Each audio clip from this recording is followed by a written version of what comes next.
Welcome to వార్త. నేను దేవా. ఏప్రిల్ మొదటి 2 వారాల్లోనే దాదాపు 40-45 లోపు డిగ్రీల ఉష్ణోగ్రతలు అయితే మాత్రం నమోదవుతున్నాయి. మరీ ముఖ్యంగా తెలంగాణలో మధ్యాహ్నం పూట అటువైపు వడగాల్పులు అయితేనేమి, ఎండ తీవ్రత అయితేనేమి చాలా ఎక్కువగా ఉండటంతో ప్రజలైతే మాత్రం ఎన్నో ఇబ్బందులు ఎదుర్కొంటున్నారు. ప్రస్తుతం రాబోయే రోజుల్లో ఉష్ణోగ్రతలు ఏ విధంగా ఉండబోతున్నాయి, అదేవిధంగా వాతావరణం విభిన్న పరిస్థితులు ఉన్నాయి. అటువైపు మధ్యాహ్నం ఎండ, సాయంత్రం అయ్యాలకి కొన్ని జిల్లాల్లో వాతావరణం పూర్తిగా చల్లబడటం కానీ, వానలు అక్కడక్కడ పడటం కానీ ఇవన్నీ మనం చూస్తున్నాం. ప్రస్తుతం ఇదే విషయంపై మనతో పాటు మాట్లాడడానికి హైదరాబాద్ వాతావరణ శాఖ అధికారి శ్రీనివాస్ గారు ఉన్నారు. చెప్పండి సార్, రాష్ట్రంలో ఎంత మేర ఉష్ణోగ్రతలు నమోదవుతున్నాయి, రాబోయే రోజుల్లో ఎటువంటి పరిస్థితులు రానున్నాయి?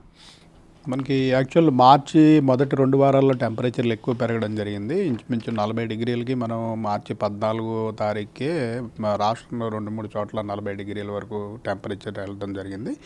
అయితే తర్వాత మార్చి 16వ తారీఖు నుంచి మనకి చాలా ప్రాంతాల్లో ఉరుములు, మెరుపులు, ఈదురుగాలు, జల్లులు, ఇట్లా వడగళ్ళ వానలో కూడా పడటం చూసాము. ఇవి కూడా మనకి మాన్సూన్ సీజన్లో నార్మల్ ఫినామినా. మనకి వేడి బాగా పెరిగినప్పుడు తేమగాళ్ళు ప్రవేశించినట్టయితే మాయిశ్చర్ వచ్చినప్పుడు ఇలా క్యూములోనింబస్ మేఘాలు పట్టి 2-3 రోజులు ఇలా వర్షాలు పట్టము, మళ్ళీ తర్వాత టెంపరేచర్లు పెరగడం ఉంటుంది.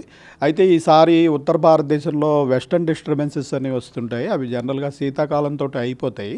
అయితే ఈసారి మార్చి నెలలో కూడా ఒకదాని తర్వాత ఒకటి ఈ వెస్టర్న్ డిస్టర్బెన్సెస్ రావడంతో వాటి ప్రభావంతో దేశవ్యాప్తంగా కూడా ఈ గాలుల దిశల్లో మార్పులు వచ్చి మనకి మార్చి 16 నుంచి కూడా ఈ మాయిశ్చర్ విండ్స్ అంటే తేమ గాలులు ఇటు సముద్ర ప్రాంతం నుంచి రావడం వల్ల ఇంచుమించు 15 రోజుల పాటు మనకి అడపాదడప జల్లులు, ఇలా ఈదురుగాళ్ళు, వీటి వల్ల మార్చి ఆఖరి వారం వరకు మన టెంపరేచర్స్ నార్మల్ స్థాయి కంట 2 నుంచి 4 డిగ్రీలు వివిధ ప్రాంతాల్లో తక్కువ ఉన్నాయి. అయితే ఏప్రిల్ 3వ తారీఖు నుంచి మనకి మళ్ళీ పొడి వాతావరణం ఏర్పడి గ్రాడ్యువల్గా టెంపరేచర్స్ పెరగడం ప్రారంభమైంది.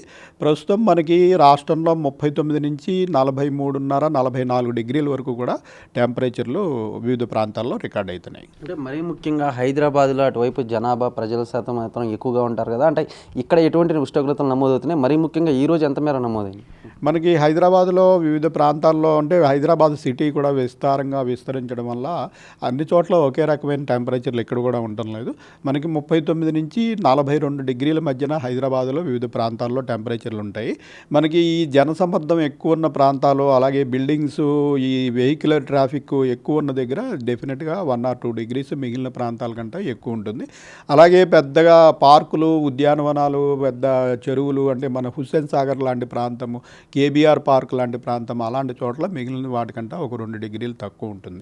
ఓవరాల్గా మనకి సిటీలో 39 నుంచి 41-42 వరకు కూడా మనకి టెంపరేచర్లు సిటీలో ఉన్నాయండి. అంటే గడిచిన 2026కి సంబంధించి ఇప్పటి వరకు ఎంత మేర హైయెస్ట్ ఉష్ణోగ్రతలు నమోదయ్యాయి? మనకి ప్రస్తుతం 44 డిగ్రీల వరకు ఈ సీజన్లో రికార్డ్ అయ్యాయి. అయితే ఏప్రిల్ నెలలో మనకి నార్మల్ టెంపరేచర్ రేంజ్ వచ్చి 39 నుంచి 42 డిగ్రీల వరకు నార్మల్ ఉంటుంది. అయితే ఈ నార్మల్ స్థాయిని దాటి కొన్ని జిల్లాల్లో 2 నుంచి 3 డిగ్రీలు, ఇంచుమించు 5 డిగ్రీల వరకు కూడా అప్పుడప్పుడు రికార్డ్ అవ్వడం కూడా మనకి నార్మల్ పరిస్థితి. సో ప్రస్తుతం ఆ విధంగానే మనకి కొన్ని జిల్లాల్లో నార్మల్ నుంచి 2 నుంచి 3 డిగ్రీలు అధికంగా టెంపరేచర్లు రికార్డ్ అవుతున్నాయి. ముఖ్యంగా మనకి ఉత్తర తెలంగాణ ప్రాంతము, అలాగే మనకి రాయలసీమను ఆనుకున్న దక్షిణ తెలంగాణ ఉమ్మడి మహబూబ్ నగర్ జిల్లా ప్రాంతము, మనకి ఈ తూర్పులో ఉన్నటువంటి భద్రాద్రి కొత్తగూడెము, ఖమ్మము, ఈ ప్రాంతంలో జనరల్గా మిగిలిన ప్రాంతాల కంటే టెంపరేచర్లు ఎక్కువ ఉంటాయి. అలాగే మనకి గత 3 రోజులు బట్టి కూడా ఆదిలాబాద్ ప్రాంతంలో హయ్యెస్ట్ టెంపరేచర్లు రికార్డ్ అవుతున్నాయి. నెక్స్ట్ వచ్చి నిజామాబాద్ ప్రాంతంలోనూ, ఆ తర్వాత మహబూబ్ నగర్ ప్రాంతంలోనూ రాష్ట్రంలో 1, 2, 3 పొజిషన్లో ఈ ప్రాంతాల్లో రికార్డ్ అవుతున్నాయి.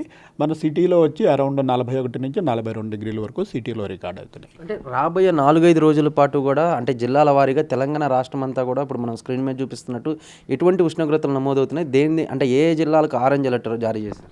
మనకి ఈరోజు రేపు మనకి ఉత్తర తెలంగాణలోని ఒక 3 జిల్లాల్లో వడగాల్పులు సూచన కూడా ఇవ్వడం జరిగింది.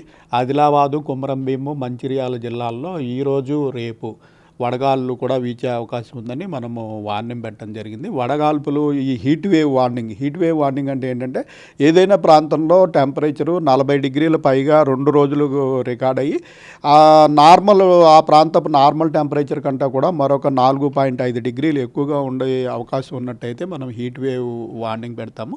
సో ఈరోజు రేపు రాష్ట్రంలో ఈ 3 జిల్లాలకి మనకి ఈ హీట్ వేవ్ వార్నింగ్ ఉంది. ఇంకా మిగిలిన ఉత్తర తెలంగాణలోని ఇంచుమించు అన్ని జిల్లాల్లోనూ కూడా ఆరెంజ్ అలర్ట్ పెట్టడం జరిగింది. అలాగే మన పశ్చిమ తెలంగాణలోని మెదక్, కామారెడ్డి, సంగారెడ్డి, వికారాబాదు, ఇటు మహబూబ్ నగర్, ఉమ్మడి మహబూబ్ నగర్ ప్రాంతంలోని 5 జిల్లాలు, మన సిటీలోని మెడ్చల్, మల్కాజిగిరి, హైదరాబాదు జిల్లాలు, ఈ జిల్లాలకి ఆరెంజ్ అలర్ట్ పెట్టడం జరిగింది. ఆరెంజ్ అలర్ట్ అంటే ఈ జిల్లాల్లో 41 డిగ్రీల పైబడి టెంపరేచర్ ఉండే అవకాశం ఉంది. మిగిలిన జిల్లాల్లో ఎల్లో అలర్ట్ కొనసాగుతుంది. అంటే రేపు ఎల్లుండి అంటే రాబోయే 3 రోజుల పాటు కూడా ఎటువంటి ఉష్ణోగ్రతలు నమోదవనున్నాయి? రేపటి నుంచి మనకి ఈ ఉరుములు మెరుపులు జల్లులు యాక్చువల్గా ఈ రోజునే స్టార్ట్ అయినాయి కూడా.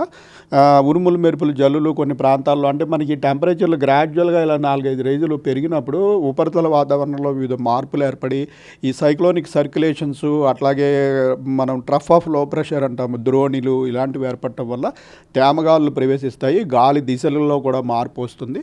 సో అలా మార్పు వచ్చినప్పుడు మనకి తేమగాలులు ప్రవేశిస్తే వేడిగా ఉన్న భూభాగం మీదకి తేమగాలులు ప్రవేశించినప్పుడు డెఫినెట్గా సాయంత్రం మధ్యాహ్నం టైంలో ఈ క్యుములోనింబస్ మేఘాలు ఏర్పడి జల్లులు పడే అవకాశం ఉంటుంది. సో రేపటి నుంచి ఇంచుమించుగా గ్రాడ్యువల్గా ఈ జల్లులు కూడా పెరిగే అవకాశం ఉంది. సో రేపు కొన్ని జిల్లాలు, మన సిటీలోని జిల్లాలు రేపు ఆరెంజ్ అలర్ట్ నుంచి ఎల్లో అలర్ట్కి వచ్చేస్తాయి. మిగిలిన జిల్లాలు డే 1 కొన్నవన్నీ కూడా రేపు ఆరెంజ్ అలర్ట్లో ఉండగా ఎల్లుండి నుంచి ఈ 41 డిగ్రీల వార్నింగ్ తగ్గిపోయింది. ఓన్లీ నార్త్ తెలంగాణలోని 5-6 జిల్లాలు, మహబూబ్ నగర్ ప్రాంతంలోనే ఇది ఉంటుంది. మిగిలిన సెంట్రల్ జిల్లాలన్నింటిలోనూ కూడా 36 నుంచి 40 డిగ్రీలు కొనసాగే అవకాశం ఉంది. రేపటి నుంచి రాగల 5 రోజులు మనకి ఈ నార్త్ తెలంగాణ, అలాగే ఈ ఈశాన్య జిల్లాలు, ఇటు పశ్చిమ జిల్లాల్లో అడపాదడప ఈ ఉరుములు మెరుపులు, ఈదురుగాలులు, జల్లులు పడే అవకాశం అయితే ఉంది. అంటే మరీ ముఖ్యంగా హైదరాబాద్కి సంబంధించి అయితే మాత్రం రాబోయే 3 రోజుల పాటు కూడా అంటే ఎండలు అధికంగా అవబోతున్నాయా లేదా వర్షాలు పడే అవకాశం ఉంది? మనకి ఈరోజు 41 డిగ్రీలు, 41.5 వరకు ఈరోజు అవకాశం ఉంది. రేపు 1 డిగ్రీ తగ్గే అవకాశం ఉంది. గ్రాడ్యువల్గా 1 or 2 డిగ్రీస్ హైదరాబాద్లో తగ్గే అవకాశం కూడా ఉంది.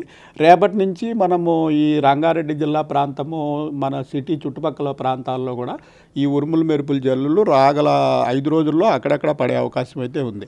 అయితే ఇవేవి భారీ వర్షాలుగా ఉండవు. మోడరేట్ రెయిన్ 1 గంట 2 గంటలు. అయితే ముఖ్యంగా దీనివల్ల ఈ ఈదురుగాలుల వల్ల ఎక్కువ నష్టం ఉండే అవకాశం ఉంటుంది. సడన్గా ఈదురుగాలులు 30, 40, 50 కిలోమీటర్ల వేగంతో గాలులు వీస్తాయి.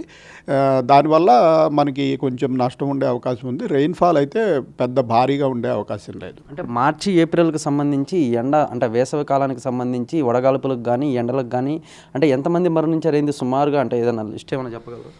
మనకి మార్చిలో పెద్దగా మరణాలు ఏమీ లేవు. ఏప్రిల్లో వచ్చి ఇప్పటి వరకు మన దగ్గర ఉన్న రిపోర్ట్లో ఒక ఖమ్మం జిల్లాలో ఒకరు, అలాగే ఉత్తర తెలంగాణ ప్రాంతంలో 2-3 మరణించినట్టుగా మనకి సమాచారం.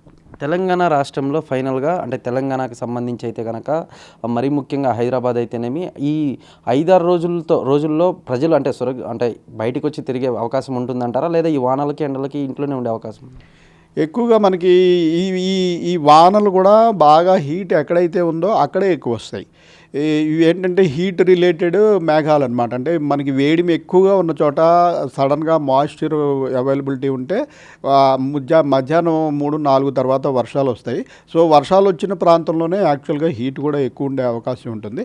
మెయిన్గా ఈ హీట్ అనేది మనకి మధ్యాహ్నం 12:30 నుంచి 4 గంటల సమయంలో ఎక్కువ ఉంటుంది. సో ఆ సమయంలో వీలైనంత వరకు కంటిన్యూస్గా బయటను ఉండకపోవడం మంచిది. అయితే తప్పనిసరిగా బయట పని చేయవలసిన వారు ఉంటారు. అలాగే పలుమంది డెలివరీ బాయ్స్ అని, ఆటో డ్రైవర్స్ అని, వీరు కూడా నిత్యం జీవనోపాధిగా రోడ్డు మీద ఉండవలసి వస్తుంది. సో అటువంటి వారికి సూచన ఏంటంటే కంటిన్యూస్గా బయట ఉన్నట్టయితే ఈ హీట్ స్ట్రోక్ గురయ్యే అవకాశం ఉంటుంది. హీట్ స్ట్రోక్ వల్ల అప్పుడప్పుడు మనకి మరణం సంభవించే ప్రమాదం కూడా ఉంటుంది. సో దీని నుంచి రక్షించుకోవడానికి మనకి బయటికి వెళ్ళినప్పుడు బయట ఎండలోకి వెళ్ళినప్పుడు తప్పనిసరిగా తలభాగం కవర్ అయ్యేలాగా టోపీ కానీ తలపాగా కానీ ధరించడం, లైట్ రంగు దుస్తులు ధరించడం, వీలైతే తెల్ల రంగు దుస్తులు అయితే మరీ మంచిది. అట్లాగే గంటకు ఒకసారి నీడలోకి వచ్చి కనీసం 10-20 నిమిషాలు బాడీ మళ్ళీ కూల్ అయ్యేలాగా చూసుకోవడం, గంటకు ఒకసారి ఒక గ్లాసుడు నీరు తాగి హైడ్రేషన్ మెయింటైన్ చేయడం, అప్పుడప్పుడు ఒక గ్లాసుడు మజ్జిగలో కొంచెం సాల్ట్ వేసుకుని తాగి, ఈ సాల్ట్లు కూడా మనకి ఎక్కువ పోతాయి కాబట్టి ఆ సాల్ట్లు కూడా రీప్లేస్ చేసుకుని ఇటువంటి జాగ్రత్తలు తీసుకున్నట్టయితే హీట్ స్ట్రోక్ నుంచి కూడా నివారించుకోవచ్చు. రైట్. చూశారు కదా, మొత్తం మీద కనుక రాబోయే 3-4 రోజుల పాటు హైదరాబాద్లో మరీ ముఖ్యంగా అంటే మధ్యాహ్నం పూట 12 గంటల నుంచి 4 గంటల సమయంలో అవసరమైతే తప్ప బయటికి ఎవరు రావద్దని, ఒకవేళ అవసరాల రీత్యా అంటే ఉద్యోగాల రీత్యా కానీ అటువైపు డెలివరీ బాయ్స్, అమెజాన్, స్విగ్గీ వీళ్ళు కానీ ఎవరు వచ్చినా కూడా తలభాగం కవర్ అయ్యేటట్టు అటువైపు టోపీలు కానీ మాస్కులు కానీ ధరించి డిహైడ్రేషన్ కాకుండా ఎప్పటికప్పుడు మంచినీళ్ళు తాగుతూ ఇటువంటి జాగ్రత్తలు పాటిస్తూ ఉంటే మాత్రం వడదెబ్బకు గురి కాకుండా ఉండొచ్చునైతే మాత్రం వాతావరణ శాఖ అధికారి శ్రీనివాస్ చెప్పుకొచ్చారు. కార్తీక్తో దేవ వార్త, హైదరాబాద్.